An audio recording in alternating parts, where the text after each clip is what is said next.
Katanga.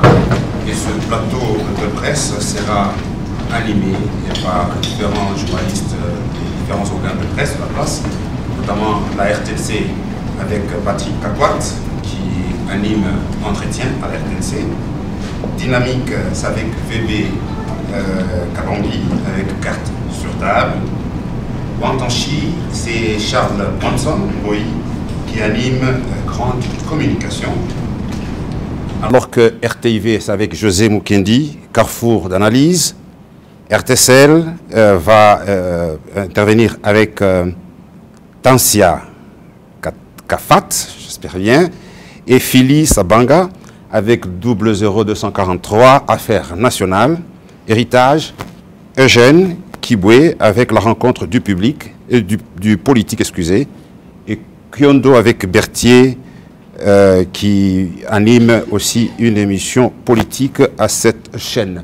Et donc cette émission sera divisée en deux parties. La première partie abordera votre séjour ici à Lubumbashi avec tout ce que vous avez eu comme rencontres ministres, provinciaux et députés, les jeunes katangais, la notabilité katangaise. La deuxième partie touchera quelques questions qui chatouillent, c'est-à-dire le retour de Moïse, la déclaration de Kengo Adondo, et un peu les visées de FCC et d'autres questions viendront tout de suite après. Alors, d'entrée de jeu, déjà, Monsieur le ministre, vous allez peut-être nous parler déjà de votre... on vous connaît en tant que ministre de l'aménagement du territoire, alors que vous étiez d'abord ministre de la santé publique, vous avez fait des prouesses, et on vous connaît de ce côté là-bas. Est-ce que vous vous sentez vraiment à l'aise dans le fauteuil de l'aménagement du territoire? Je pense qu'en tant que politique, on est à l'aise partout où la nation vous appelle pour servir. Ça, c'est la première chose. Et j'ai beaucoup appris. Vous savez, en tant que ministre de la Santé, j'étais dans ma spécialité, les soins de santé, les soins communautaires, la médecine. Aux affaires foncières, j'ai appris le droit. Et ça a été très vite. Et vous savez, en tant que politique, si on est bien entouré, on apprend très vite. Et aujourd'hui, c'est l'aménagement du territoire. J'apprends sur la gestion spatiale, sur l'affectation des terres, sur l'aménagement même du territoire, c'est-à-dire la répartition des espaces et leur gestion. Je me sens à l'aise. Très à l'aise, mais c'est l'une des fonctions qui sont plus techniques que politiques. C'est tout ce que je peux dire, mais sinon, je me sens très à l'aise et j'ai appris énormément. Félix Kabange Numbi Mukwampa, c'est un homme politique, un homme d'État, ami de la presse, et puis membre du comité de stratégie du FCC. Ça vous va, ça, comme présentation? Je pense que c'est ce que vous avez retenu. On a tellement beaucoup de casquettes que les présentations vont de pair avec le contenu de l'émission. Je suis très à l'aise dans cette présentation. Pendant près d'une semaine aujourd'hui, vous êtes à Lubumbashi et vous avez eu des rencontres avec différentes couches de la population, notamment ministres et députés provinciaux. Vous avez rencontré les jeunes du Haut-Katanga ou du Katanga, de l'espace Katanga. Vous avez échangé sur un certain nombre de questions avec eux. Mais vous dites, je cite, « Nous sommes venus par devoir de rédévabilité, n'est-ce pas, pour rendre compte et échanger. » Pourquoi vous sentez-vous rédévable à la communauté katangaise? Je me sens redevable d'abord parce que j'ai fait mes premiers pas au Katanga. J'ai commencé ma politique au Katanga. Quand j'ai quitté le Katanga, j'étais ministre provincial.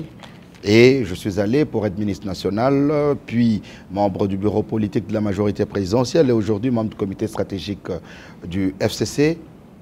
J'ai constaté une chose, c'est qu'en province, il y a manque d'informations. Je dirais même qu'il y a désinformation. Le flux d'informations que nous recevons au niveau institutionnel et même au niveau politique, au niveau de Kinshasa, est tellement important qu'à un certain moment, il est important que nous soyons tous au même niveau d'information.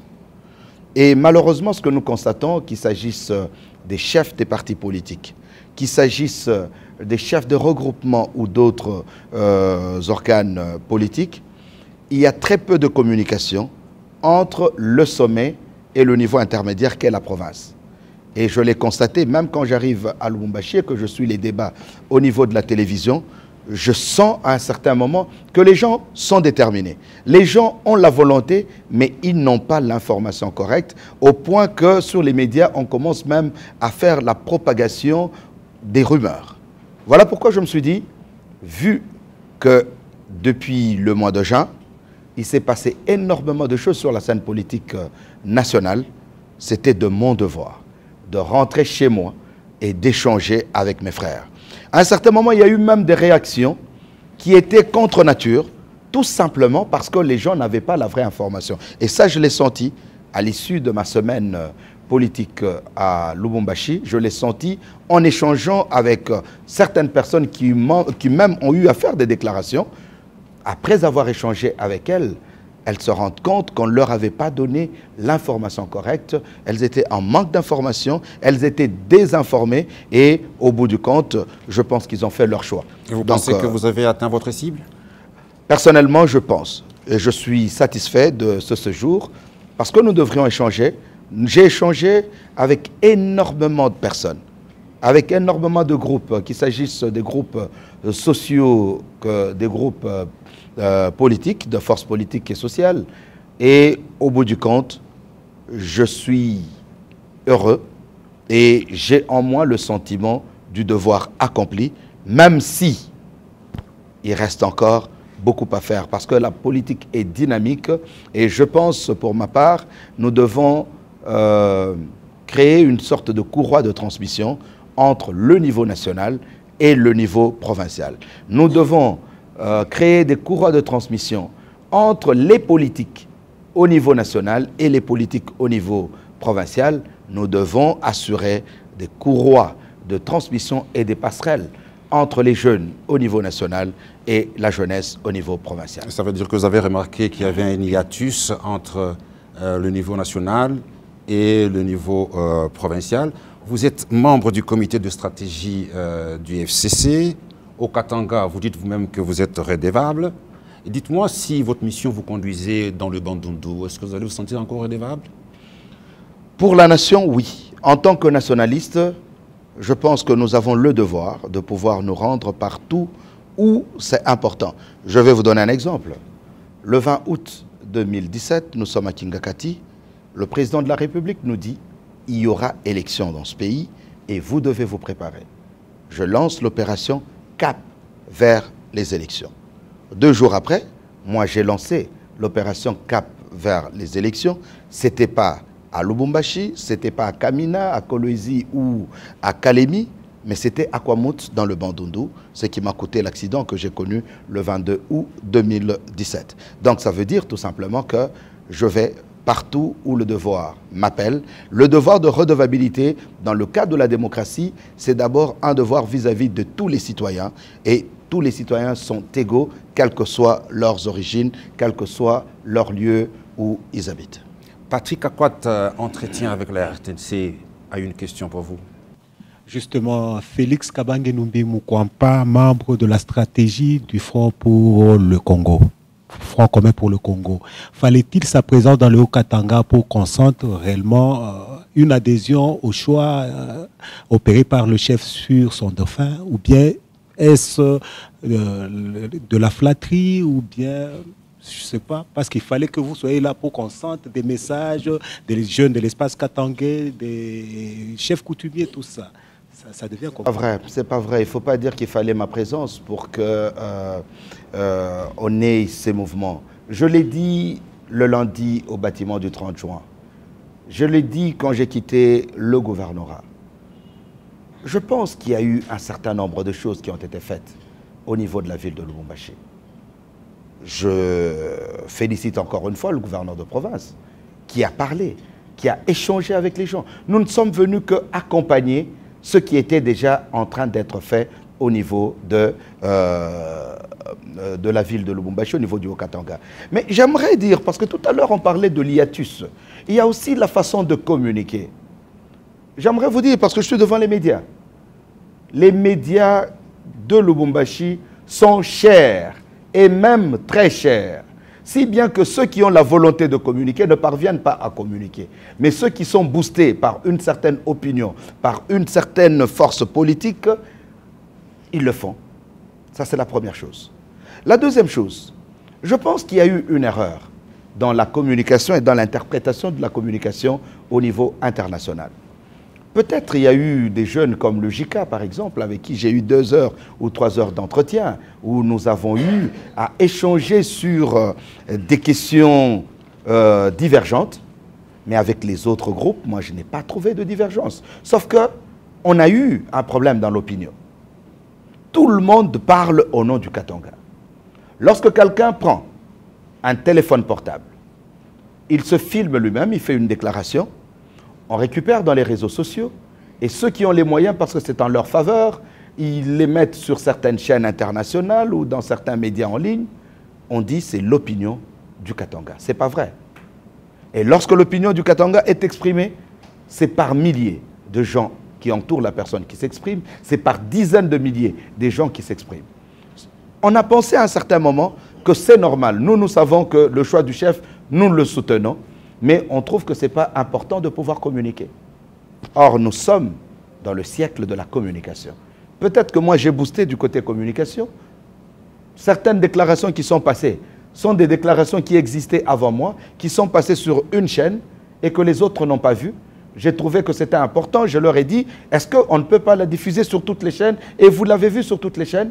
Certaines personnes ont fait des courtes communications. Quand nous avons parlé avec ces personnes, elles ont trouvé que c'était important parce qu'elles savent qu'il y a beaucoup de gens qui ont le même point de vue et se disent pourquoi ne pas faire une déclaration avec beaucoup plus de gens. Il y a eu ce que nous avons appelé dans nos réflexions le phénomène du sévrage. Le phénomène du sévrage. Au niveau de la province, le message était Chikata. Chikata, ça veut dire, dans le jargon d'ailleurs de la majorité ici et du FCC, on vous dit Joseph Kabila, président élu, président éligible, mandat ezananu Chikata, Omela. Lorsque le président de la République prend la décision, il dit « Je ne suis pas candidat, voici le candidat du FCC ». Vous savez le phénomène, la psychose du sévrage. Lorsqu'un enfant, un matin, il se réveille, il veut téter, et la maman lui dit « Non, ce n'est plus pour toi », il va pleurer. Il va pleurer toute la journée et toute la nuit, jusqu'à ce qu'on lui dise que ce lait maternel sera remplacé par la bouillie. Et nous avons tous pleuré.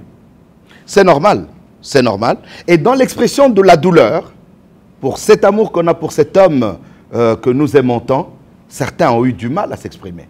Certains n'ont rien compris. C'est normal, et je suis tout à fait d'accord qu'un homme politique qui ne comprend pas pourquoi cette décision se décide de ne pas parler. Parce qu'il fallait qu'il se réfère à sa hiérarchie à Kinshasa pour savoir ce qui se passe. Certains se sont exprimés. Mais après s'être exprimés, ils se sont rendus compte qu'ils n'avaient pas l'information. Il y a eu tout un processus. C'est pourquoi j'ai dit qu'il y avait un hiatus ou un manque de relais entre Kinshasa et Lubumbashi. Mais n'oubliez pas, même nous autres, qui étions autour du président de la République, je vous dis la vérité, nous ne savions pas ce qui allait se passer le 8. Nous étions à Kingakati avec le président de la République le 7. Nous avons quitté la nuit Kingakati. Et je me rappelle, au moment où nous devrions travailler sur comment nous devrions amener le candidat du FCC à la CENI, il m'a été envoyé de voir Ramazani Chadari, parce qu'on lui avait demandé de prendre des contacts avec la CENI pour savoir quelles sont les conditions de la CENI, combien de gens doivent entrer, ainsi de suite. Mais je ne savais pas que c'est justement la personne qui devait être le candidat. Peut-être pour ne pas monopoliser le micro, le choix d'Emmanuel Ramazani Chadari. Certaines langues pensent que c'est un arbre qui cache la forêt. Comment vous réagissez? Ça, c'est vous qui dites. Je ne sais pas la forêt, c'est quoi dans ce cadre. Langues. Oui, je ne sais pas la forêt, c'est quoi dans ce cadre-là. Mais moi, je peux répondre en fonction de ce qui s'est passé. Nous avons créé le FCC. Nous avons sorti au niveau du comité stratégique la charte qui a été adoptée le 9 juin 2018 à Kingakati lors de la retraite gouvernementale. Et le 1er juillet, on a ouvert la charte à la signature. Cette charte dit clairement, nous allons soutenir un seul candidat aux élections présidentielles. et le président de la République a fait des concertations. Il a consulté toutes les forces sociales et politiques du FCC et à chaque force, on a demandé de proposer 4 noms.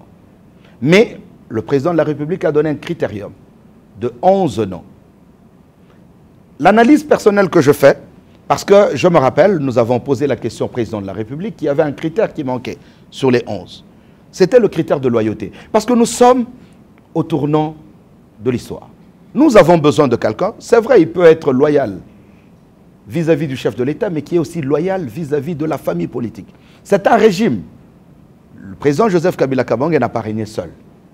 Il a régné avec des gens qui, demain, et nous allons le faire, nous n'avons pas honte, nous allons défendre notre bilan. Quant à vous ou aux autres de voir si c'est un verre à moitié plein ou un verre à moitié vide. Il y a eu le dépouillement. Et le dépouillement nous a donné le candidat Chadari. C'était vers 13h30 le 8. Mais ça, ce sont mes analyses personnelles. Lorsque je vois le critérium et que je vois qui est Ramazani Chadari, je me sens très à l'aise. Parce que quand on avait posé la question au chef de l'État sur le critère de loyauté, il nous a répondu qu'il n'a pas mis ce critère, mais il pense justement que la loyauté pouvait englober tous les autres critères. Et Chadari est loyal. Chadari, dans les critères, il est nationaliste. Il est patriote. C'est quelqu'un qui est prêt à se sacrifier pour sa nation. C'est quelqu'un qui est disponible. C'est quelqu'un qui a une expérience de gestion de la chose publique. Ça veut dire qu'il a commencé par le territoire. Il est passé par la province et il est devenu vice-premier ministre, ministre de l'Intérieur et Sécurité, avant de passer également par le secrétariat général ou le secrétariat permanent du PPRD, ce qui lui a permis de connaître tout le pays et tous les rouages du pouvoir, je pense. Vous avez dit dans votre intervention que vous connaissez le dauphin du FCC, Ramazani Chadari, pour avoir travaillé avec lui de nuit et de jour. Est-ce que vous pensez qu'il a des nerfs solides comme Kabila Kabange? Parce que lui, Chadari, on le connaît comme c'est l'homme au tic-au-tac. Coup sur coup. Non, ne vous en faites pas. C'est un homme très serein. C'est un homme très serein et qui sait s'adapter. Coup sur coup, c'était par rapport à la situation dans laquelle nous étions. Il faut placer l'homme par rapport au contexte. Ramazani Chadari a été ministre de l'Intérieur et Sécurité. À ce titre, il avait la tête sur ses épaules quand il y avait des situations très graves dans ce pays. C'est pourquoi je vous ai dit que j'ai travaillé avec lui de jour comme de nuit. Je reste très à l'aise que dans ce contexte, il saura s'adapter sans aucun problème. Charles Oblonson. Merci beaucoup, docteur. Parce que je suis à l'aise. Ça, c'est un titre qui ne me quittera jamais. Vraiment. Excellence, c'est un titre saisonnier. Voilà.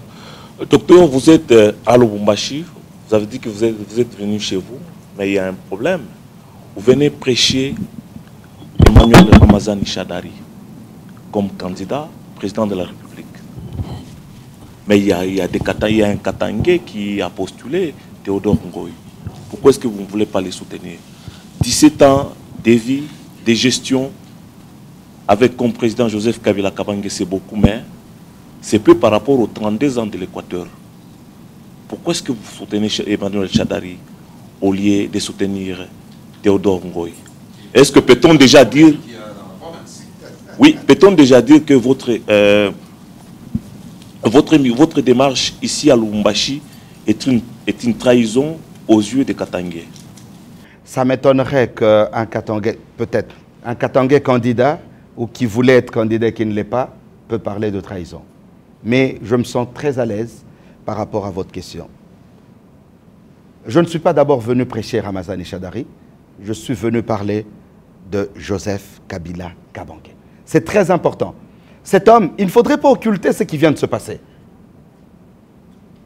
D'abord, après les 22 ans, les 23 ans à peu près, de règne de Léopold II, les 52 ans de règne du Congo belge, les 32 ans de règne de Mobutu, les années d'Omzé et les premières années du président Kabila, il a fallu attendre 2006 et 2011 pour que le souverain primaire exprime son droit de souveraineté, c'est-à-dire son droit de vote. Première chose. C'est pourquoi je dis aujourd'hui qu'il est le père. Joseph Kabila est le père de la démocratie congolaise. Deuxièmement, il vient de prendre un acte légendaire, un acte exceptionnel, en respectant la Constitution, alors que tous ses pères dans la sous-région ne l'ont pas fait, et tous plus âgés que lui.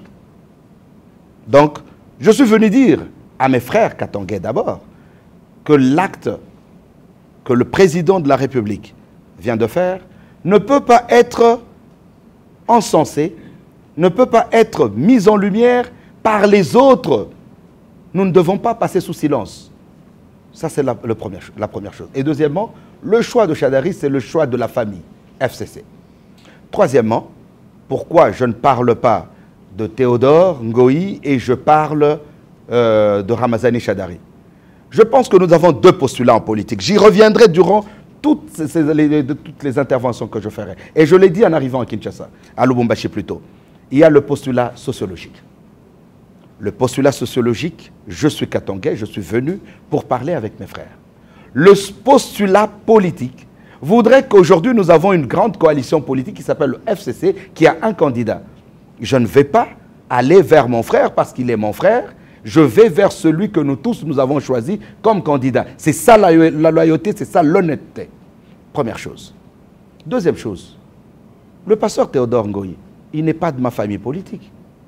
Mais regardez dans les partis politiques, à la majorité comme à l'opposition, on ne va pas seulement soutenir quelqu'un parce qu'il est de sa famille, il est de sa tribu, parce qu'il est de son clan.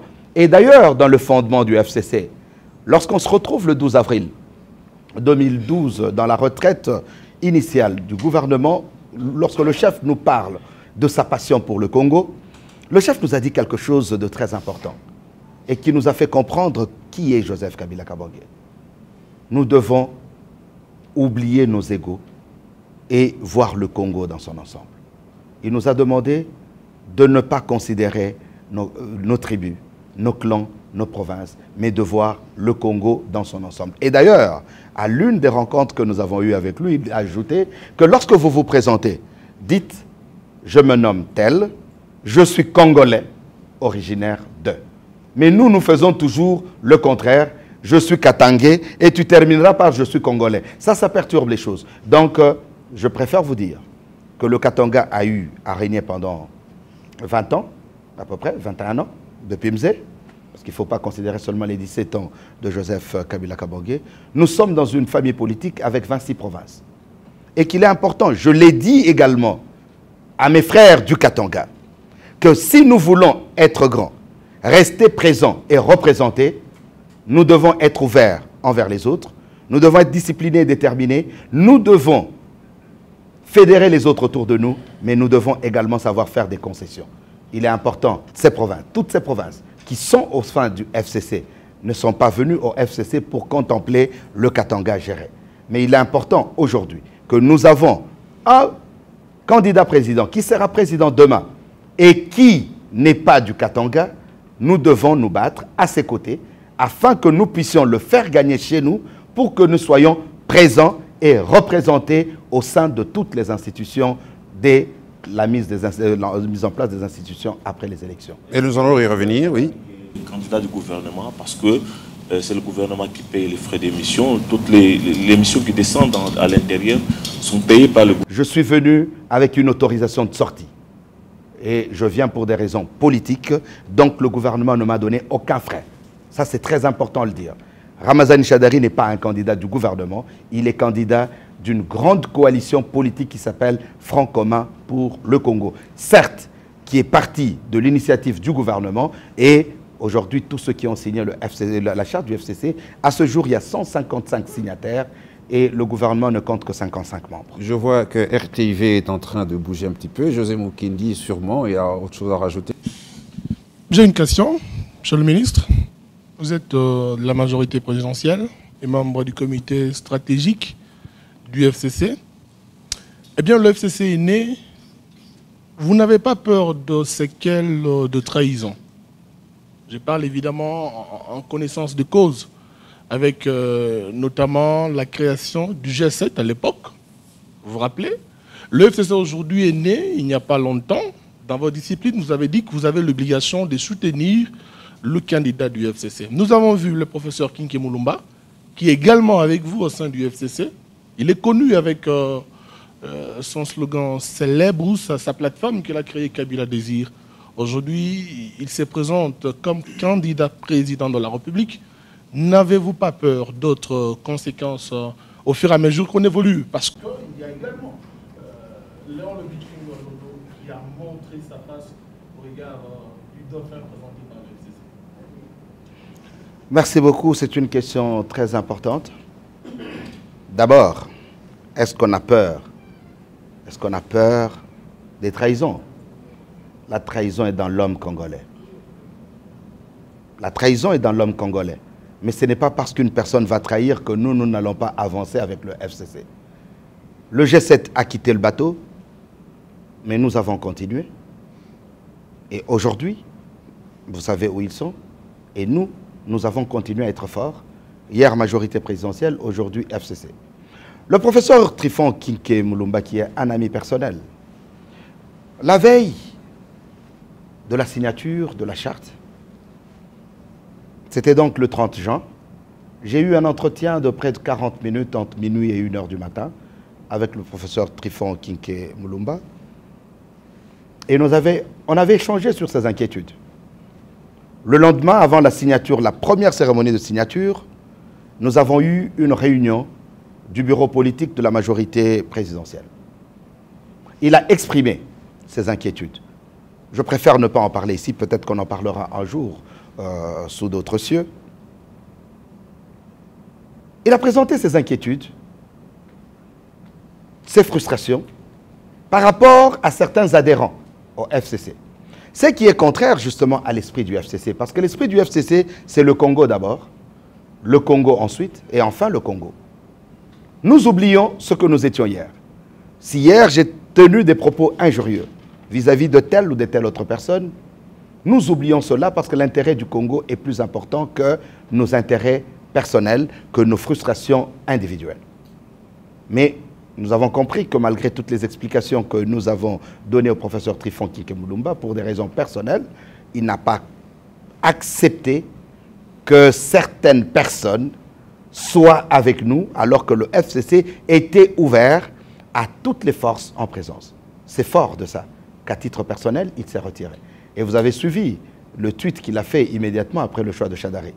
C'était un tweet responsable, un tweet de quelqu'un qui reconnaît la force de la famille. Donc, pour moi, c'est pour des raisons de convenance personnelle par rapport à la naissance du FCC que le professeur Trifon Kinké Moulumba a pris cette décision. Décision que je ne salue pas. Parce qu'en réalité, dans les réponses qui ont été données, plusieurs exemples ont été donnés. Et regardez le président de la République, regardez les ministres qui sont dans son gouvernement, regardez tous ceux qui ont occupé des hautes fonctions depuis 2001 ou 2006, 2011. Quel a été leur rapport avec le président de la République? On a un homme qui a un grand cœur, nous devons lui ressembler et que la passion pour le Congo soit plus grande. Je ne sais pas si c'est à ce niveau que je peux répondre sur la question sur Léon Kengwa Dondo. Oui, on y reviendra. On va y revenir. On voudrait donner la chance pour la première partie à tout le monde. Je crois que Kafat a une question. Donc nous reviendrons sur la question. C'est une question très importante qui amène beaucoup de peur, mais je pense qu'il y a plus de peur que de mal. Nous y reviendrons et nous allons en parler. Merci, monsieur le ministre. Aujourd'hui, l'opposition congolaise a tant réclamé la désignation d'un dauphin au sein du gouvernement congolais. Est-ce que la désignation d'Emmanuel Ramazani Shadari n'est pas un cadeau empoisonné de la part du gouvernement congolais ou encore du FCC? Parce que vous dites que Emmanuel Ramazani Shadari n'est pas un candidat du gouvernement, mais plutôt un candidat d'une plateforme qui s'appelle FCC. Est-ce que vous n'avez pas fait ça pour faire taire l'opposition congolaise qui a tant réclamé la désignation d'un dauphin au sein du gouvernement congolais? Merci madame. D'abord, je pense que nous sommes d'accord tous que Ramazani Shadari n'est pas candidat du gouvernement. Le gouvernement n'est pas là pour désigner des candidats, il est candidat du FCC. Deuxième précision. Le président Joseph Kabila Kabange est resté constant. Et la décision que le président a prise de ne pas se représenter et de respecter la Constitution se place dans le contexte de sa constance dans sa gouvernance politique depuis 2001. il n'y a eu ni pression de l'opposition, ni de qui que ce soit. Il s'agit d'un choix stratégique, et qui parle stratégique, c'est très bien qu'il y a des actions, il y a des objectifs que nous nous sommes assignés. Donc, nous ne sommes pas là pour plaire à qui que ce soit, et surtout pas à l'opposition.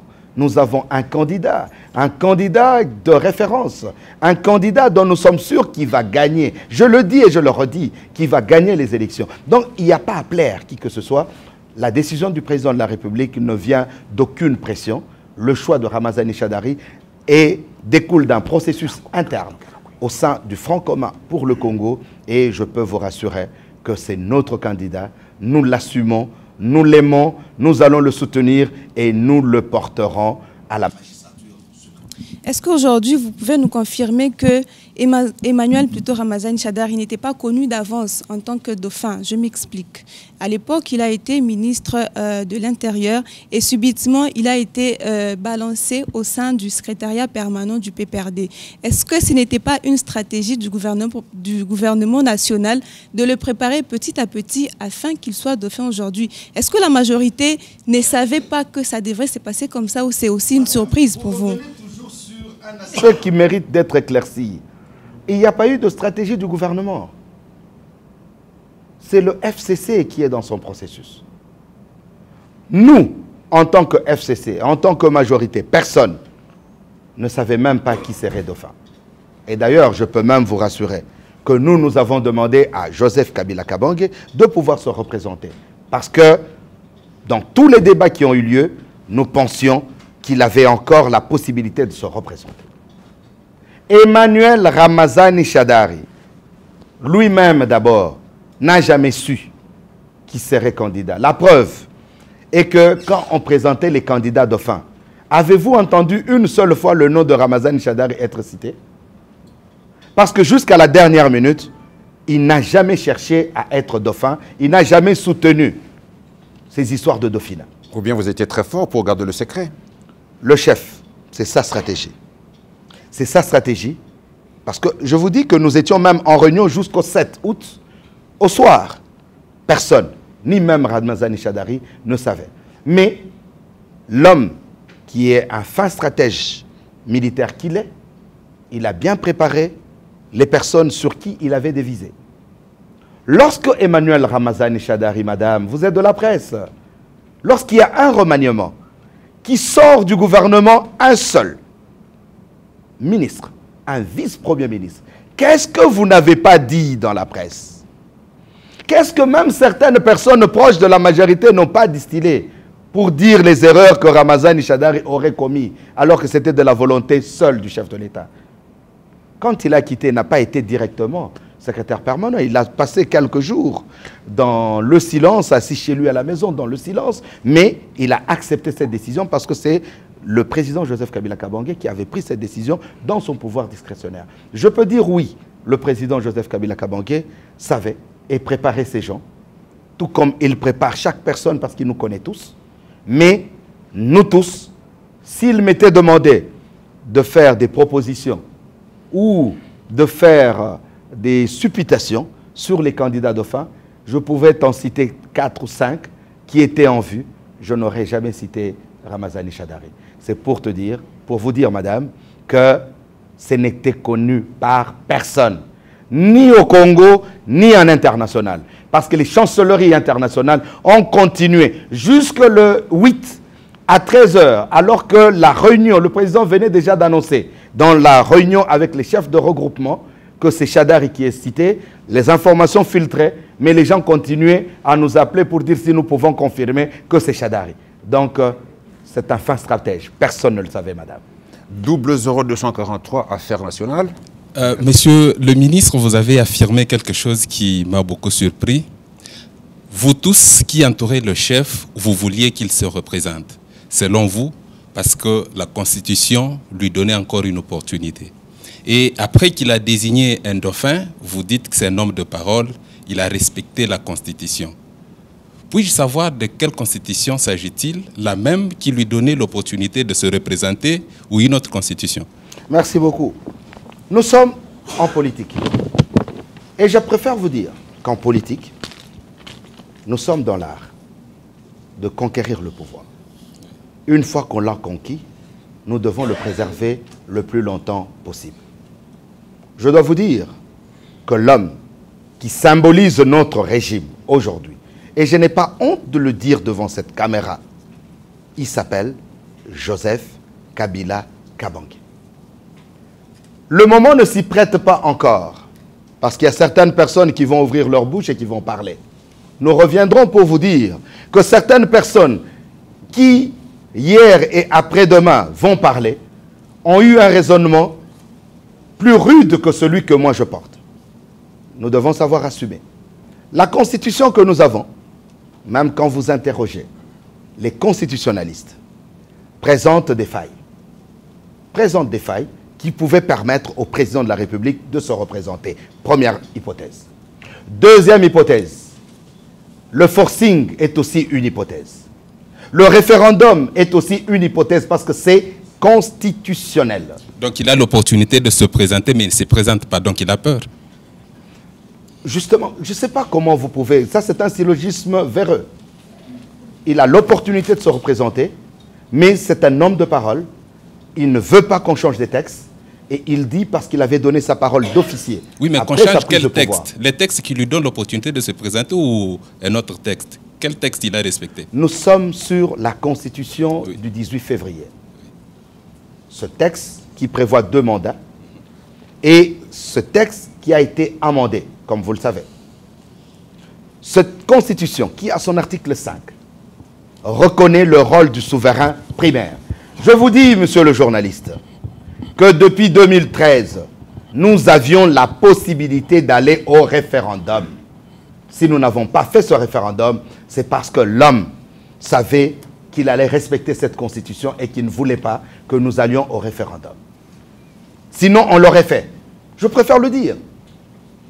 Nous avons fait la campagne pour qu'il y ait référendum. Nous avons fait des réflexions pour qu'il y ait référendum. Pourquoi ça n'a pas eu lieu?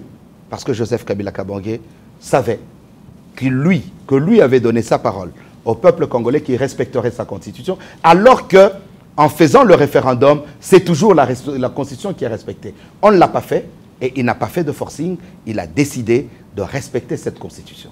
N'était-ce pas une pression extérieure? Aucune pression extérieure, parce que je vous l'ai dit, il l'a dit à Jeune Afrique, c'était en 2007, si j'ai bonne mémoire, en 2006, en juin ou en juillet, il a dit très clairement, parce qu'on lui a posé la question qu'en 2016, vous n'aurez que 45 ans. Vous ne pensez pas vous représenter. Il a dit clairement, je ne me représenterai pas, je respecterai la Constitution. On lui a dit, vos pères dans la sous-région ont dit la même chose. Et finalement, ils ont fini par changer. Il a dit, Joseph Kabila Kabange n'est pas les autres. Je vous donne ma parole d'officier, je respecterai la Constitution. Nous avons oublié ces paroles, mais lui, il n'a jamais oublié les paroles qu'il a prononcées lui-même. Voilà pourquoi il a dit, il a fait, il a respecté cette Constitution. Un peu de respect. Un peu de respect vis-à-vis de cet homme qui est hors pair. Vis-à-vis de cet homme qui, jeune qu'il est, n'a pas voulu faire de forcing. Alors que vous avez des chefs d'État à 80 ans, des chefs d'État à 94 ans qui vont encore se représenter. Donc il en avait la possibilité, s'il voulait rester, nous avions l'impérium du pouvoir, on pouvait faire le référendum sans chercher à aller de midi à 14 h et on pouvait changer la constitution ou commencer carrément un nouveau régime, mais il a voulu privilégier la démocratie que de pouvoir enfreindre avec des stratagèmes qui sont constitutionnels d'ailleurs, mais qui pouvaient diviser le peuple congolais. Ça fait déjà 2 sujets auxquels nous allons revenir, la question de mon confrère, et là nous prenons cette question, si nous allons y revenir, pourquoi Kabila se désistait. Bon, Kyondo Berthier, je crois que vous avez aussi une question. Effectivement, monsieur le ministre, le FCC reste optimiste quant aux élections attendues pour le mois de décembre. La plateforme compte-t-elle sur le profil d'Emmanuel Ramazani Shadari ou sur sa taille? Ou vous avez une autre formule magique que vous pourriez nous démontrer? Il n'y a pas de formule magique. Nous sommes dans un monde moderne, un monde où la politique a ses stratégies. je suis membre du comité stratégique du FCC. Monsieur le ministre, pour vous compléter, parce que les Congolais adhèrent peu vraiment à la philosophie ou au programme d'action.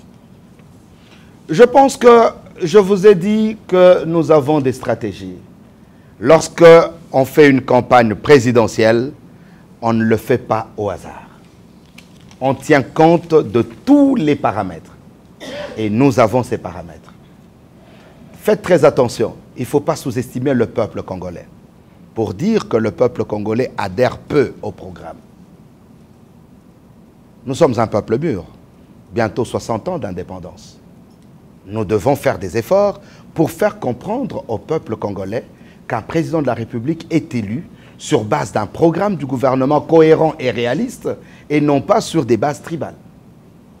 Mais le FCC est une force nationale, représentée, j'allais dire, dans chaque village de la RDC. Il n'y a aucune autre force qui peut se comparer à nous. La plupart de toutes ces forces dont on parle, elles sont soit provinciales, soit sous-régionales, soit centrées sur la capitale Kinshasa, mais nous sommes très à l'aise parce que nous parlerons, nous conjuguerons le FCC au présent, géographiquement et dans le lexique français. Donc, nous sommes présents partout et nous allons faire campagne quand le moment viendra.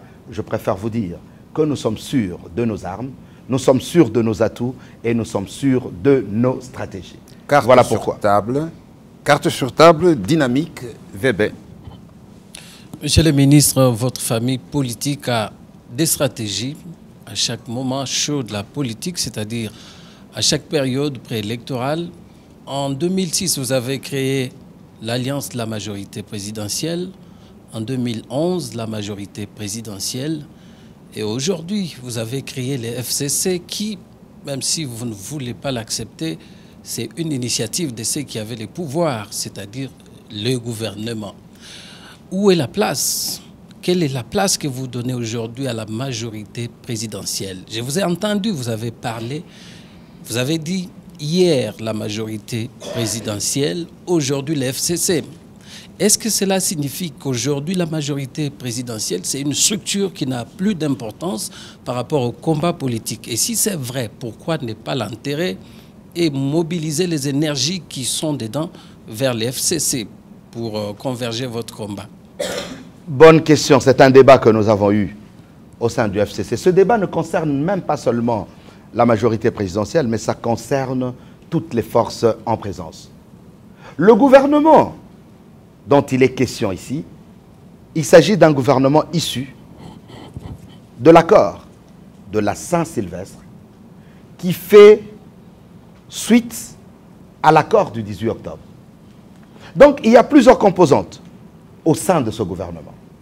Parmi ces composantes, vous avez la majorité présidentielle. Vous avez le rassemblement des forces politiques et sociales acquises au changement, signataires aussi bien de l'accord de la Saint-Sylvestre que de l'arrangement particulier. Vous avez la composante opposition, les Républicains. C'est l'opposition républicaine de Kengo Adondo. Vous avez l'opposition issue de l'accord du 18 octobre. Et vous avez la société civile.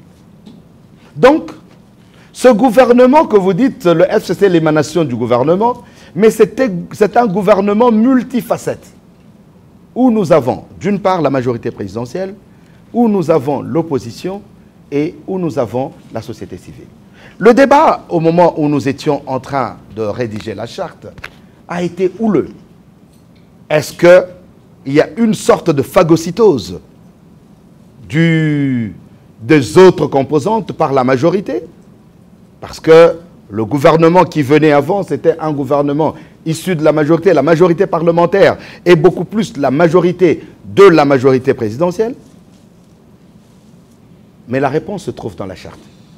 La charte dit ceci, que chaque composante garde son identité. Mais vous avez dit hier la majorité, aujourd'hui le FCC. Qu'est-ce que ça explique? Oui, justement. Hier, nous gouvernions comme majorité. Hier, nous étions partis aux élections de 2011 comme majorité présidentielle. Aujourd'hui, nous allons aux élections comme FCC. Et au sein du FCC, vous avez 5 composantes qui chacune garde. Parce qu'il ne faut pas dire aujourd'hui que Tchibala n'est plus opposant. Tchibala n'est pas membre de la majorité présidentielle. La majorité présidentielle garde son identité. Tchibala garde sa position d'opposant. Makila garde sa position d'opposant. Roubaix-Roy reste dans sa position d'opposant signataire de l'accord du 18 octobre. Chacun garde sa position, son identité, mais dans la discipline et le respect des textes. Que disent les textes? Chaque regroupement qui fait partie d'une composante présente ses candidats à tous les échelons, municipal, provincial et législatif, à part pour le national, pour le président de la République, où nous soutenons un seul candidat. Ils seront élus, les députés provinciaux et les députés nationaux. Nous apportons, chaque regroupement apporte justement ses élus dans la gypsière. Il y aura 2 critères qui vont prévaloir. Le premier critère, c'est le critère de poids politique. C'est là que je vous dis, la majorité présidentielle n'a pas disparu. Elle continue à exister, elle continue à s'organiser stratégiquement comme majorité, comme les autres composantes continuent à s'organiser stratégiquement parce qu'il y a des élections à gagner en tant qu'avec nos regroupements. Une fois qu'on a fini cette facette dans la gypsière sur le poids politique, nous avons la facette solidarité. Parce que au sein du FCC, nous avons décidé d'être solidaires.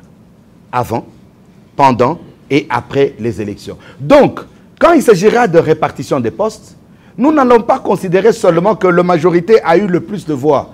Nous allons considérer ceux qui, alors que les gens ne croyaient pas aux élections, alors que les gens avaient des doutes, ils ont accepté en âme et conscience d'adhérer à la charte du FCC et au combat politique de mouiller le maillot. Donc, nous voulons rassurer toutes les composantes qu'après, non seulement il y aura le poids politique, mais il y aura également la solidarité qui va régner. Ça veut dire que nous sommes ensemble, le Congo d'abord. La passion pour le Congo nous a amenés au FCC et nous allons tout faire pour que tout le monde se sente à l'aise au sein du FCC. À la rencontre du politique, alors j'ai une dernière question. Puisque là c'est le temps qui n'est pas avec nous, voilà. On n'a pas trop de temps. Et Kibwe, Monsieur le ministre, avant d'arriver à la question que j'ai prévue, je voudrais comprendre, vous venez de dire que Tchibala et Makila gardent leur titre d'opposant. Ma question, ils s'opposent à quoi aussi longtemps qu'ils évoluent dans un gouvernement issu de la majorité présidentielle, entre guillemets? Première question. Que je passe à la deuxième? Non, que j'y réponde très rapidement. Le gouvernement de cohésion nationale n'est pas un gouvernement comme tous les autres. Lorsque nous gagnons les élections en 2006, lorsque nous gagnons les élections en 2011, je prends 2006, je prends quelqu'un comme le ministre Charles Mando Sib. Il a fait campagne pour l'opposition, n'est-ce pas? Vous le savez, quand il a été élu, il faisait campagne pour l'opposition. Après les élections, le gouvernement est constitué, il est appelé au gouvernement pour être ministre de la Défense. À ce titre-là, c'est un gouvernement de la majorité présidentielle. Vous entrez dans ce gouvernement, vous n'êtes plus opposant. Parce que vous ne pouvez pas, il y a le principe de solidarité gouvernementale. Dès lors que nous sommes entrés dans les concertations nationales, qui nous ont amenés au gouvernement d'union nationale, le dialogue de la Cité de l'Union africaine, le dialogue de la Saint-Sylvestre, qui nous ont amenés à un gouvernement multifacette, où l'accord dit clairement que le gouvernement est composé de la majorité présidentielle, de l'opposition telle, l'opposition dans sa diversité. Vous ne pouvez pas dire que ces membres, en accédant à ce gouvernement, perdent leur statut d'opposant. Même si Félix Tshisekedi était devenu Premier ministre, il serait Premier ministre au même titre que Tchibala, c'est-à-dire qu'il resterait Premier ministre de l'opposition. Voilà la différence entre un gouvernement issu des accords politiques et un gouvernement issu de la majorité parlementaire. Cette différence est de taille. Donc, chacun garde son identité dans le gouvernement de cohésion nationale dirigé par Bruno Tshibala. Alors, nous allons un peu évoluer parce qu'on n'a plus assez de temps, il faut que tout le monde parle. Et Monsieur le ministre, après les retraites inclusives de Kingakati, vous l'avez dit vous-même, le 9 juin est né donc le FCC, et puis la charte a été ouverte à la signature, c'était le 1er juillet. Mais que répondez-vous à ceux-là qui disent que votre FCC ou votre plateforme est née d'imbroglio total? Il faut leur poser la question, qu'est-ce qu'ils entendent par imbroglio? Je serais mal placé pour répondre à une telle question lorsque je ne sais pas ce qu'ils appellent imbroglio. Moi, je vous ai présenté ici le processus de création du FCC. Le FCC est une grande coalition électorale qui vise l'émergence du Congo et qui est composée de tous ceux qui ont la passion pour le Congo et qui veulent se mettre ensemble afin qu'on évite ce qu'on a vécu en 2006 et en 2011, où vous avez un gouvernement, où vous avez un président de la République élu, où vous avez une majorité parlementaire qui a un gouvernement, mais où vous êtes maintenant obligés de négocier avec ceux qui hier étaient vos opposants, qu'ils entrent dans le gouvernement pour mettre en œuvre un programme qu'ils n'ont jamais cru. Et le président de la République a dit, pourquoi reprendre ces mêmes histoires? Autant approcher ces personnes avant d'aller aux élections pour qu'on produise le même programme du gouvernement et gérer ensemble et faire des réformes. Et aujourd'hui, il y a déjà des fissures avec la déclaration de Kengo Adondo qui dit déjà que lui, ce n'est pas le simple fait qu'on a choisi Chadari, que tout va aller, ça veut dire qu'il sera élu. Il est pour le retour de Moïse Katumbi Tchapoué pour qu'il se présente aux élections. On voudrait dire qu'il ne parle pas le même langage avec le FCC. Et là, la communication, il y a cassure. Que dites-vous? Je ne sais pas, j'ai suivi le président du Sénat. Je ne sais pas si à un moment donné, il a dit qu'il a invité les républicains indépendants, qui sont son regroupement politique, à pouvoir voter pour un autre candidat, à un candidat autre que Chadari. Mesdames, Messieurs, c'est pratiquement terminé pour ce plateau de presse. Avec, je rappelle, nous recevions le ministre Dr Félix Kabange Mukwampa. Il est donc le ministre de l'aménagement du territoire, membre du comité de stratégie du Front commun pour le Congo. J'ai parlé aussi de ce qu'il était et nous avons épulché presque toutes les questions qui cadrent avec l'actualité en RDC. Il était en ce jour à Lubumbashi. Merci de nous avoir suivis et vous suivez ce programme sur plusieurs chaînes de la place. Merci et au revoir.